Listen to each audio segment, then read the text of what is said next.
Halo guys, welcome. Selamat pagi, selamat siang, selamat malam buat teman-teman semua yang lagi di rumah maupun di tempat kerja. Baik lagi dengan gue Leong Crypto dan hari ini kita bakal membahas teman-teman ya kenaikan Bitcoin ya. Kemarin gue prediksi Bitcoin itu bakal nyentuh 21.500, tapi dalam jangka waktu kayak seminggu ke depan gitu ya. Ternyata nggak nyampe seminggu guys, satu hari ya, cuma butuh satu hari dari gue buat konten. Kemarin masih 20.300 400-an ya, tahu-tahu sudah mencapai sekarang 22.000 ya, 10 nyaris 10% berarti naiknya kalau dihitung dari kemarin ya. Luar biasa sekali, dan kita langsung aja teman-teman ke pembahasannya. Ini dia market overview-nya teman-teman ya. Dan oke, kalau misalnya teman-teman lihat di sini ya, ini kemarin gambar gua, bentar gua sebelum kita bahas lebih lanjut, mendingan gua hilangin gambarnya dulu ya karena sudah tidak terlalu berlaku ini guys ya. Ini yang bawah masa konsolidasinya kita hapus, ini juga wedge-nya kita hapus, lalu ini juga masa sideway-nya yang panjang kita hapus dulu guys ya. Kita tinggalin yang di atas aja, oke? Nah, kalau misalnya kita lihat time frame 15 menit ini tuh berasa banget ya. Nah, kemarin gua ada kesalahan guys sebetulnya ya. Ini waktu di 21.100 ini harusnya gua ambil guys, karena kalau misalnya bisa dilihat ya, ini dalam time frame 15 menit ini tuh ketara banget nih. Ini sayangnya gua kemarin jam setengah satu ngapain ya, lagi siang gue lupa lagi ngapain ya, pasti gue lagi nggak nungguin chart. Ini 1 2 3 4 5 begitu candle kelima ini nembus area resisten ya teman-teman ya. Resistennya itu di mana nih, di sekitar sini lah ya bisa dibilang. Pokoknya area resisten tuh di atas sekitar sini nih ya, kotak ini ya kan. Nah, di area resisten ini gua nggak baik guys, padahal ini strong bull banget gitu ya. Nah, oke. Nah, di situ satu kesalahan gua. Nah, lalu kemarin pas udah naik pun gua tidur kalau nggak salah kemarin jam berapa ya? Oh, sorry, ini jam 1.30. Oh, berarti satu pagi ya. Berarti gua udah tidur guys.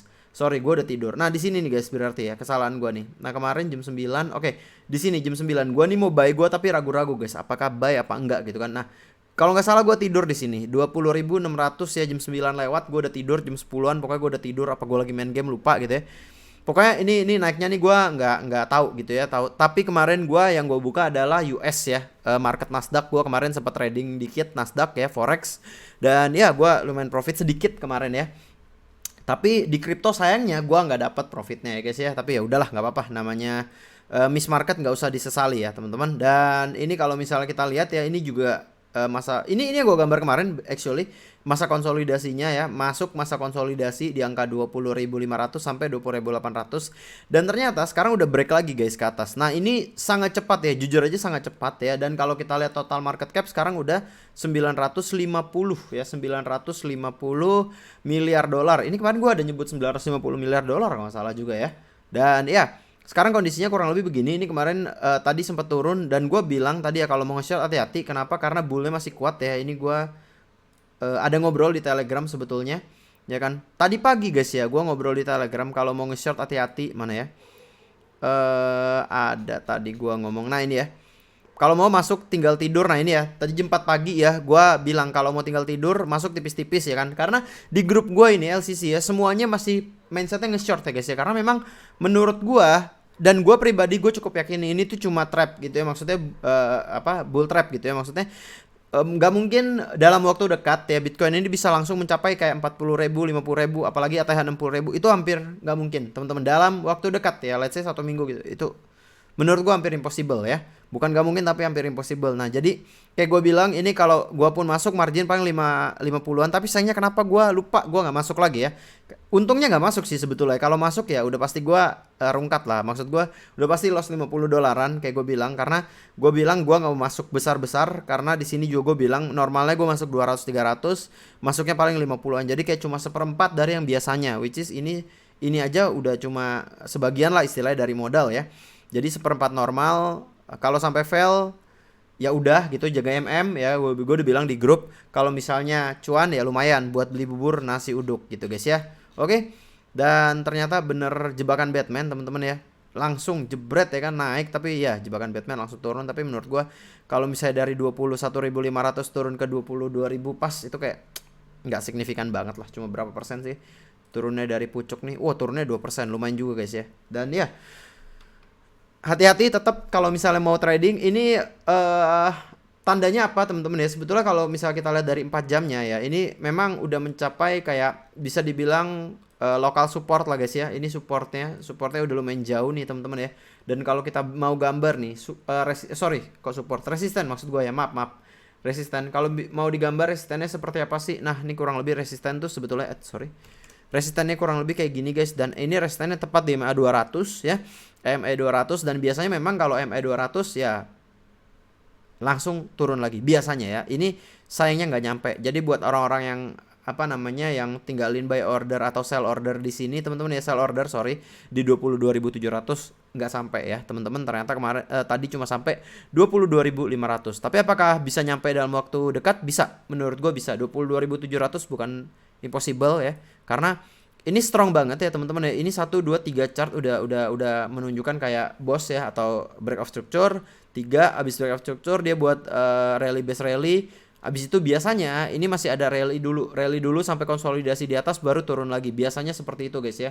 Jadi nantinya ya, kalau feeling gua ya guys ya, ini bisa jadi kayak di sini ini konsolidasi bentar, abis itu naik lagi baru dia turun. Gitu ya, baru turun ya. Tapi apakah turunnya nanti sekitar tanggal 13? We don't know. Mungkin bisa turunnya sekitar tanggal 13 karena nanti tanggal 13 baru dihantam berita suku bunga ya, biasanya seperti itu, bisa jadi ya. Dan ini kenapa bisa begini teman-teman ya, karena kalau menurut gua Bitcoin 4 jam atau 1 jam atau daily lah yang lebih enak ya. Nah daily ini dia bisa dibilang ngejar MA 50 nya ya teman-teman ya. Dan sama sebetulnya kalau Nasdaq juga sama seperti ini adalah chart Nasdaq ya. Sorry, Nasdaq yang ini ya, ini Nasdaq ya teman-teman ya. Nasdaq ini ngejar MA 50 nya. Dan gua kemungkinan besar gua kemarin udah open posisi sebetulnya di sini. Ya sayangnya ini bukan forex ya, jadi nggak kelihatan ya. Kemarin gue sempat open posisi karena dari beberapa indikator yang gue ada ini menunjukkan sebetulnya short. Jadi gue ngambil posisi kalau nggak salah jam 8-an kemarin, jam 8-an masih di sini. Nah ini kelihatan nih wicknya panjang-panjang banget ya di 2-3 candle ini ya. Ini gue ambil posisi short dan ya dapat sedikit lah buat beli nasi padang lumayan ya hari ini teman-teman ya. Kita nggak makan Indomie hari ini, lumayan profit, dapat beli nasi padang ya kan. Dan ya jadi kalau misalnya kita lihat teman-teman ya, bullish ya, tapi apakah gue bakal ngambil posisi dalam waktu dekat? Kayaknya enggak, karena gue kelewatan momentum 2 kali tepatnya, kelewatan momentum. Dan menurut gue kayak ya udahlah, trading tuh nggak usah harus nafsu-nafsu gitu ya. Kayak sometimes no position is better than bad position gitu ya. Itu prinsip gue ya. Kadang-kadang kalau misalnya posisinya nggak bagus kayak gini tengah-tengah, udah lupakan aja. Kayak di sini konsolidasi tadi gue bangun jam 3 jam 4 kan, konsolidasi udah gue lupakan gitu. Walaupun ini gue miss berapa persen nih guys. Kalau tadi gue ambil di sini gue miss sekitar 3,5-4% ya. Tapi ya udahlah, whatever gitu. Gua nggak terlalu peduli juga gitu, masih ada kesempatan berikutnya ya kan. Dan apa aja sih berita di luar sana? Ini yang pertama teman-teman ya, Fear and Greed. Ini gue jujur happy parah ya, karena it's been forever, kayaknya udah lama banget kita nggak pernah merasakan 20 extreme fear ya. Walaupun masih extreme fear teman-teman ya, tapi minimal udah naik ya dari static kayak di bawah 15, di 9 bahkan ya. Beberapa hari ini udah 19, 18, 20 ya. It's very good things ya. It's very good things. Padahal kalau misalnya bisa dilihat dari beberapa hari kemarin ya teman-teman ya, itu tuh baru hijau. Oh, hijaunya sih good ya. Coba beberapa hari kita 1, 2, 3, 4. Udah 4 hari berturut-turut hijau ya. Apakah bakal dilanjutin? We don't know, karena ini 1, 2, 3, 4, 5, 6, 7 hari berturut-turut merah ya. Dan ini juga pas turun 1, 2, 3, 4, 5, 6, 7, 8 hari berturut-turut merah. Ini baru 3 hari berturut-turut hijau. Bisa nggak hari ini hijau lagi? Sangat bisa. Sangat bisa teman-teman ya. Kenapa? Karena dari daily opennya ini bakal reset kurang lebih 3 jam lagi. Sekarang jam 9, betul sekali jam 7 dia baru reset. Jadi baru 3 jam nih teman-teman ya. 1, 2, 3. Nah ini kalau misalnya mau daily close-nya merah mesti di bawah 21.600, which is kalau menurut gua kayaknya rasanya enggak karena Nasdaq-nya juga bullish banget ya teman-teman. Dan lalu selain itu apa lagi? Nah ini ada ini sedikit bearish sebetulnya beritanya ya. Jadi si CZ nih bilang 3AC itu ngutang ke Voyager 100. Nah ini kita translate aja bahasa Indonesia lah biar gampang ya teman-teman ya. Oke, nggak bisa ternyata. Ya udahlah. Jadi 3AC intinya ngutang ke Voyager 100 miliar dolar ya, 100 juta dolar sorry ya. Terus bangkrut gitu kan. Nah lalu FTX itu ngasih 3AC 100 juta dolar gitu ya. Nah udah gitu tapi dia cuma minjemin gitu istilahnya ya. Nah udah gitu Alameda ini atau FTX ini juga invest ke Voyager gitu. Jadi gue tuh tadi udah mencoba menskemakan ya guys ya. Dan gue jujur bingung guys ya. Oke, kita coba bikin skema ya guys ya.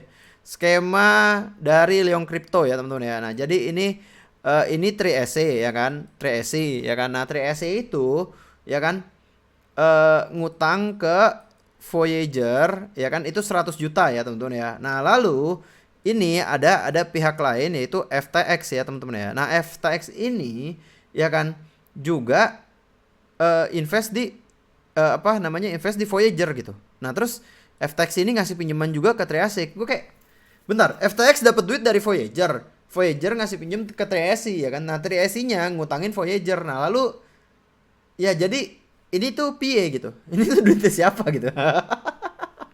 Ya, ini sedikit berita bearish tapi lucu gitu ya. Menurut gue kayak jadi maksudnya nih FTX nih balikinnya gimana gitu. Jadi karena kayak 3S ini kan minjem duit ya kan, Voyager ngasih pinjem ke FTX nge-bail out 3S ya, kayak piye coy duitnya ya kan, bingung lah intinya ya. Jadi ya ini kusutnya dunia kripto lending dan perbankan. Sebetulnya kalau perbankan tuh sudah terregulasi ya, sayangnya ini enggak ya. Lalu ada berita buruk lain lagi, sayangnya ini berita buruk lagi yang gue bawain teman-teman. Sorry walaupun kondisinya lagi bullish banget ya, tapi gue harus membawakan ini. Dan ini sedikit ya, ini in case something happen ya. Nah, inilah alasannya gitu ya. Jadi beberapa hari ke depan kalau misalnya sampai turun, ya ini salah satu alasannya ya. KV ya. Jadi KV itu adalah salah satu blockchain, bukan blockchain sih, ini kayak DeFi lah ya, DeFi ya kan. Itu aset manajernya Celsius. Nah, dan dia tuh menggugat Celsius karena menurut si KV ini teman-teman ya, ada CEO-nya di sini, siapalah namanya ya, gue udah baca tadi. Intinya dia bilang kalau misalnya Celsius itu mengelola dana dengan tidak baik gitu ya. Dan sekarang KV ini menuntut agar Celsius ini kayak apa namanya, dia menuntut agar kayak ya intinya dikembalikan lah. Dan dia mengklaim ya, KV itu mengklaim Celsius adalah skema Ponzi ya. Nah, ini yang gua bilang agak berbahaya ya sebetulnya ya. Tapi ya menurut gua apa ya, kalau kondisi market hijau tuh yang kayak gini-gini biasanya nggak terlalu diperhatikan gitu ya. Tapi nanti kalau begitu marketnya merah, nah ini yang dicari-cari gitu ya. Dan yap, ini berita baru beberapa jam lalu sebetulnya, kemarin ya. Tapi overall nggak terlalu pengaruh besar ya. Tapi intinya kasus ini terjadi. Dan sekali lagi gue bilang ya, kemarin kita membahas kalau Terra Luna itu sudah diinvestigasi sama US dan Korea. It's very good things karena akhirnya pemerintah memulai serius ya teman-teman ya. Nah, ini juga sama berarti ya, kayak KV ini menuntut ya. Dan ini tuntutannya nggak main-main ya. Gugatan diajukan ke Pengadilan Negara New York ya. Jadi ya ini serius ya, ini gugatan serius ya teman-teman ya. Jadi nggak main-main sama sekali. Dan ya kurang lebih begini. Ini juga sama berita KV. Dan ya ini kalau misalnya kita lihat ya teman-teman, all green ya, it's very good ya, all green. Ini ada beberapa sen kenapa merah gua nggak ngerti. Metaverse ya, ada apa sen. Dan ya ini semuanya hijau ya, very good ya, very good. Dan kalau misalnya kita lihat teman-teman ya, ini kita lihat dominance deh sebentar ya. Dominance ini yang gua nggak terlalu sering perhatikan sekarang karena menurut gua udah nggak terlalu relevan. Tapi teman-teman bisa lihat ya, Bitcoinnya naik lumayan jauh ya dari kemarin ya. Jadi kayak naik maybe 10%. Tapi altcoin ada beberapa yang naik cuma maybe 7-8%. Jadi nggak se-strong altcoin season gitu. Berarti apa teman-teman ya? Yang kita kan udah tahu juga total market cap nambahnya dari kemarin 850, 870-an gitu ya. Sekarang meningkat dari sini kalau nggak salah ya 7, 8, ya 8, 7. Kemarin pas gua bahas itu di sekitar sini nih guys ya, di sekitar 890. Sorry, 890. Sekarang naik 50 miliar dolar, tapi altcoinnya nggak terlalu strong. Berarti memang banyak aliran dananya masuknya ke Bitcoin only gitu ya. Jadi intinya kalau menurut gua masih bergeraknya nggak jauh-jauh dari Bitcoin, masih di Bitcoin. Jadinya itulah yang terjadi teman-teman ya. Jadi altcoinnya tuh nggak naik drastis gitu ya. Nah, ini kalau misalnya teman-teman lihat ya polanya ya, polanya tuh mirip banget teman-teman. Apakah ini bakal naik lagi? Maybe sih guys ya. Karena kalau teman-teman lihat ya, ini pola ini ya, satu berapa candle nih ya, 1, 2, 3, 4, 5 candle ya. Dan ini candle ini mirip banget nih guys ya. 1, 2, 3, 4, 5. Nih 5 candle ini nih teman-teman ya.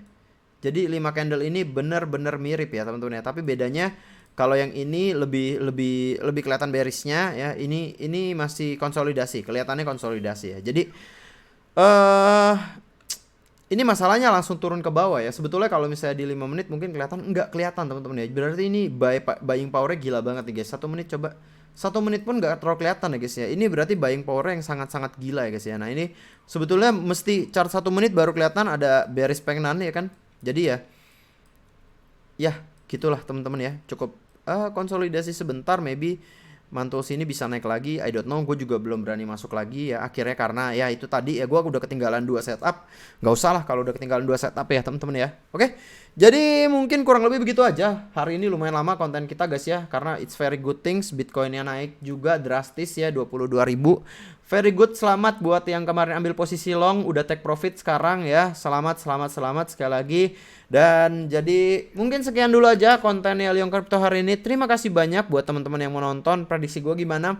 Prediksi gue beberapa hari ke depan mungkin masih bullish ya. Sampai tanggal 13-an new moon, full moon tepatnya ya, baru mungkin tren bullishnya patah mungkin ya. Oke, jadi sekian dulu, terima kasih semuanya. See you in the next video. Bye bye.